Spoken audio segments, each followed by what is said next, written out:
Ji. But like I said, from going from primary romantic lead hmm, to morally complex characters, hmm, whether it was Jalam or hmm, whether it was Adil and Kabhi Main Kabhi To, hmm, and now Jami and Kafil, ये नहीं कह सकते आपके जी ये villainous characters हैं, मुझे ऐसा लगता है। ऐसा नहीं हमारे टीवी पे, क्योंकि बहुत विलन जो है बहुत ब्लैक एंड वाइट हो जाता है। हुँ, विलन वो है जो कि ना मारे भी, जो मतलब असॉल्ट भी करे, जो गाली भी हुँ, निकाले, जो हुँ, करप्शन भी करे, जो हर हुँ, चीज़ करे। जी। तो आपके कैरेक्टर्स में बहुत लेयर्स होती हैं। अम, अब मैं यही पूछूंगी कि ऐसे स्क्रिप्ट तो लिखे ऑब्वियसली जा ही रहे हैं, बट ये कितना मुश्किल था ये नेविगेट करना? फॉर श्योर जब पहली बार मैं जामी को पढ़ रहा था तो आई वाज़ एक कभी-कभार तो मैं क्रिंज भी कर रहा था बिकॉज़ वो मैं पढ़ रहा था वो। हम्म। अभी मैं उसको जज कर सकता था लेकिन जब मैंने उसको ले लिया तब मुझे I had to make this character interesting. उसके शेड्स जो हैं, उसके जो भी नुआंसेस हैं, उसके जो फ़ियर्स हैं, वैसे तो लगता नहीं है उसे कोई फ़ियर है, खुदा का भी डर नहीं लगता उसे है। वरना मैं हमेशा समझता हूँ कि हर इंसान के यूनिवर्सल फ़ियर्स होते हैं, सोशल फ़ियर्स होते हैं, पर्सनल फ़ियर्स होते हैं। अम, हमेशा से मैं समझता हूँ कि रिस्क लेता रहा हूँ। हम्म। इससे बड़ा रिस्क क्या हो सकता है कि एक एक्टर बनने का ख्वाब लेके जेल में निकला। हम्म। इससे बड़ा रिस्क नहीं हो सकता। ऑफ फिर शुएब कोर्स। साहब के साथ साढ़े 3-4 साल, उस पे तो आते हैं बहुत बड़ा रिस्क था वो। अभी वो अभी तक दैट रिस्क डिडन्ट है। गो इन माय वे। मेरे हाँ। मेरे फ़ेवर में नहीं गया वो रिस्क। मैंने टीवी पे नहीं किया ये रिस्क था कि मैं कुछ या। और काम नहीं करूँगा। कभी मैं कभी तुम वाज़ अनदर रिस्क एंड कफ़ील मैं व्हाई समझता वाज हूँ कभी मैं कभी तो रिस्क? अ, वही के जो मुझसे हसन हसन के साथ भी मैं कन्वर्सेशन कर रहा था कोई 2-3 दिन पहले उनके टीवी चैनल के लिए। तो ही वाज़ लाइक के ये कैरेक्टर्स आपकी रियल लाइफ़ में भी सीप इन करने लग जाते हैं। ऑडियंस आपको उस ज़ाविये के साथ देखने लग जाती है। हम्म। तो रिस्क तो फॉर श्योर होता है हम्म। इस तरह की चीज़ों में। लेकिन मैं समझता हूँ अगर मैं if I have this dream of this privilege of being an actor hmm. फिर मुझे दुनिया के सारे जो लोग एग्ज़िस्ट करते हैं, जो कि हमारे पास रिसोर्सेज़ होंगे स्क्रिप्ट में, उनको पोर्ट्रे करना, उनके अंदर जो जंग चल रही है, वो हम्म। कैसे अपने आप को लेके चलते हैं और ऑनेस्टली मेरा कुछ ना कुछ इंटरैक्शन हुआ है इस तरह के लोगों से। हम्म। इवन जामी के लिए कोई रेफ़रेंस कहीं आर्काइव से आ जाता था, ओह! वो ऐसे बैठा, वो ऐसे खड़ा, उसने ऐसे बात की, वो ऐसे खाना खाता था। हम्म। तो ये सारी फिर आपकी आर्काइव्स में ये चीज़ें आती हैं। हम्म। तो चैलेंज था मेरे लिए बहुत बड़ा। आपने कहा काफी दफा, मैंने भी हसन का इंटरव्यू सुना, तो काफी दफा आपने कहा कि Jami was a big challenge. Challenge why? जी। Because because of the perception, the negative perception, या not really no, creating the no. Character was a? Over over years जो मेरा प्रोसेस इवॉल्व हुआ है किसी भी कैरेक्टर को अप्रोच करने के लिए, वो ये हुआ है first of all when I am reading और analysing the character I am like कि ये मुझसे कितना सिमिलर है और ये मुझसे कितना डिफरेंट है। हम्म। ये पहले मेरे एनालिसिस होते हैं मुझसे कितना मुख्तलिफ है और कितना मेरे जैसा है।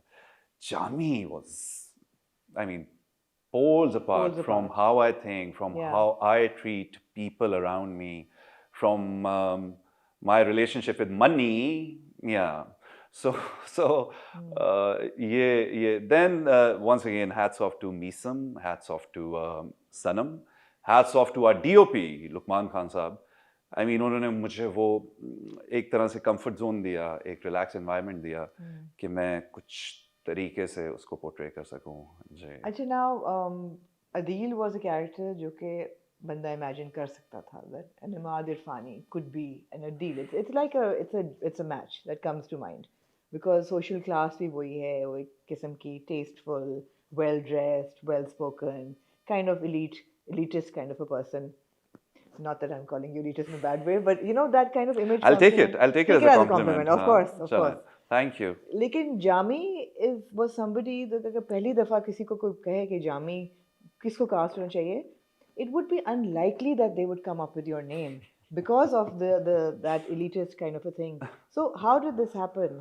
Although it's great that it did, because I think for an actor ऐसा challenge मिले तो बड़ा जबरदस्त है, मगर उनके डायरेक्टर्स के या कास्टिंग एजेंट्स जो थे उनके जहन में क्या हो रहा था? ये मैं समझता हूँ कि producers, directors, casting agent, channels को शायद मैं कन्विंसिंग लगता हूँ इस तरह के पोर्ट्रेयल्स नहीं, में। बड़ा अच्छा है, मुझे बड़ा I was very sort of. और बैक ऑफ द माइंड मेरे दिमाग में हमारे इंटरव्यू वाली बात भी थी कि आपने मुझे कहा था कि मैं चाहती हूँ कि इमाद कुछ इंटरव्यू के अलावा भी आपने एक दो बार जब एनालिसिस किए थे तो ये कहा था कि मैं चाहती हूँ कि इमाद कुछ थोड़ा हट के करे, राइट, जहाँ पे उसको वही पॉश एलिटिस्ट लैंड क्रूजर में बिठाया ना जाए। बिल्कुल। तो ये भी मेरे दिमाग में बात थी, डाइवर्सिफिकेशन। आप कितना डाइवर्स हो गए, या अपनी रेंज कितनी बढ़ाओगे एज एन एक्टर। बढ़ाई है आपने, it's like very impressive. Jami मैं नहीं सोच सकती, I was sceptical the first few episodes. Okay, reviews में मैंने कहा is this really even Sanam, because you know for Sanam is a very strong person, to see her as somebody who's struggling with a relationship or with the dynamics of marriage. It's like, but both of you have it's brought it together so well. So well done, whoever cast you. Thank you so much. और मैं सनम को भी recently कह रहा था कि I can count on my fingers कि जामी कितनी बार सिविल हुआ है जेबा के साथ। सो बहुत अनसिविल है अच्छा, ये। हमें इतनी आदत हो गई है अनसिविलाइज्ड की, वो एक्सट्रीम देखने की, जिसमें मर्द जो है वो मतलब एक एक जानवर, एक हैवान बन जाता है। अनफॉर्चुनेटली टेलीविजन पे भी ऐसा ही पोर्ट्रे किया जाता है। अभी we I think watch the 9th and 10th episodes. अब मुझे यही था कि ये मार नहीं रहा यार, इसको उसने मारा नहीं है अभी तक। मगर वो अगर नहीं मार रहा तो मैं कह रही हूँ अच्छा यार इतना बुरा नहीं है। That's the way, that's unfortunately the way we have been brain washed by television as well. Real life में तो जो है तो है, but the reflection and the manifestation in our stories is that अच्छा अब वो यही है कि अच्छा वो अफेयर चल रहा है तो हाँ यार आइसक्रीम खा रहा है ना, तो ठीक है कोई बात नहीं है, उसकी नेबर उसको पसंद थी जी, दिमाग में। बट आई थिंक हम भी ब्रेन वॉश हो गए हैं, हम भी गैस लाइट हो गए हैं। आप ठीक कह रही हैं, आपसे मैं बिल्कुल मुतफिक हूँ इस बात पे, नहीं मारा ना उसने अभी तक किसी क्योंकि को। Relatability factor of this verbal emotional abuse, I think हर बंदा इसके साथ कर सकता है। अगर घर में नहीं हुआ, अगर पेरेंट्स से नहीं हुआ तो सिबलिंग से हुआ है। Yeah. अगर सिबलिंग से नहीं हुआ तो मोस्टली लड़कियों के अपने स्पाउस से हुए हुए हैं। अगर वो नहीं हुआ तो आपके टीचर्स ने ही किया हुआ है आपके साथ। Emotional verbal abuse, Totally. I mean, destroying your self-esteem, destroying the other person, treating him or her like a subordinate. You don't matter, your existence doesn't matter, what you say doesn't matter, you're dumb, तुम में तो अकल ही नहीं है, तुम कुछ ना, तुम तो रहने ही दो। ये हर बंदे ने ये बातें सुनी है किसी मतलब को। अभी एक सीन है जब वो उसको कॉल करता है कि तुम मुझे याद आ रही हो, वो कहते हैं मुझसे बात कर रहे हैं, और जब वो कर लेता है फिर वो जो हंसता है, it was so sinister. I was like, damn, okay, this, you know, that's the thing, the ये थोड़ी undertone. बहुत improvisations हैं। ये बड़ी जबरदस्त हाँ। इम्प्रोवाइजेशन है, लेकिन वो जो एक रिस्ट्रेन है ना परफॉर्मेंस में, वो बड़ी इम्प्रेसिव है कि it's not going over the top I and it's mean- not, it's just enough to send the message कि ओके दिस गाय। अच्छा, मुझे नहीं लगता जैसे कि वो हर चीज़ करने उसकी कोई वीक पॉइंट नहीं है, मुझे लगता है बाप उसका वीक पॉइंट है। हाँ जी है। एक वो उसकी ज़िंदगी में जो वो नेक काम करता है, वो अपने पेरेंट्स की, अपने डैड की बहुत वो केयर करता है, और हर चीज़ उसकी लाइफ जो है उनके इर्द गिर्द रिवॉल्व करती है। और जामी का जो ये पर्सपेक्टिव जाविया जो है, वो सारा उसके अपने फादर से मिला हुआ है उसे।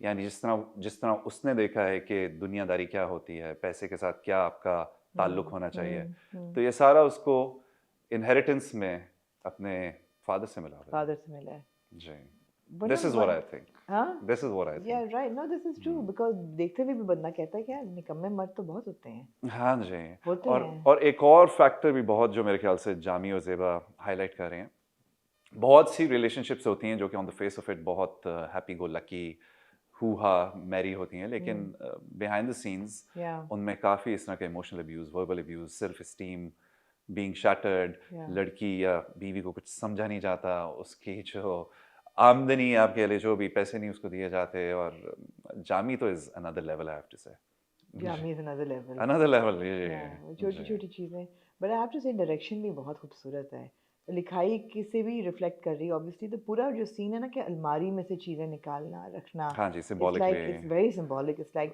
you know life is falling apart and putting it back together, उसको स्ट्रेटन करना, फिर वो बिखर रही है, फिर उसको, वो बहुत खूबसूरत वो एनालॉजी जो है। पहला मेरे ख्याल से ट्रेलर इसका आया था, वो सिंबॉलिकली यही दिखा रहा यही था। दिखाया था। जी, कि वो सारी अपनी जो मुसीबतें हैं, जो ट्रॉमास हैं, जो उसका ये चमगादड़ है उसकी, Yeah. वो हर वक्त अलमारी में होती है, अलमारी से निकल के उसको टॉर्मेंट करती है और फिर चली जाती है। Interesting, since we talking about it, उस दिन 2 या 3 डिग्री था, और अलमारियाँ, वंस अगेन आपने यहाँ पे डायरेक्शन की बात की तो मैं डायरेक्शन पे आता हूँ, लेकिन मैं यहाँ पे प्रोडक्शन को भी एक शाउट आउट देना चाहता हूँ। डूंगा गली, नथिया गली में 8-9 अलमारियाँ उस जगह पे प्लेस करना, लॉजिस्टिक्स। ओह, वहाँ जाना क्यों ज़रूरी था? वहाँ जाना इसलिए ज़रूरी था क्योंकि 5वें एपिसोड में हम कोई उधर 8 सीन्स के लिए अगेन हाँ 8 सीन्स के लिए गए हनीमून के लिए जी तो हम्म, मीसम के दिमाग में